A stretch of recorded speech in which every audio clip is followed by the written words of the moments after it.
Having trouble with Snapchat memories not loading or working on your iPhone? Here's how to fix it. First, make sure you have a stable internet connection. To check, you want to open up any web browser. I'm going to open Safari.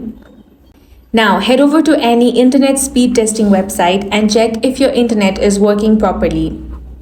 Next, check if there is an update available for Snapchat. For that, head over to App Store, tap on the search bar and here search Snapchat.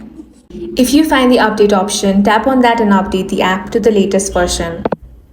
If you're still having problems, ensure background app refresh is turned on for Snapchat. For that, head over to Settings. Then tap on Apps. From this list of applications, go ahead and find Snapchat, then select it. Now, toggle on the option of background app refresh. Finally, if the issue still persists, clear the app's cache. For that, head over to Settings. Tap on General. Now tap on iPhone Storage.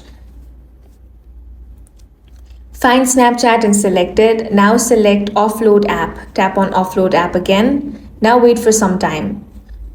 After that, you want to tap on the Reinstall app and that should fix your issue. That's all for this video. If you found it useful, make sure to hit the like button and subscribe for more videos like this.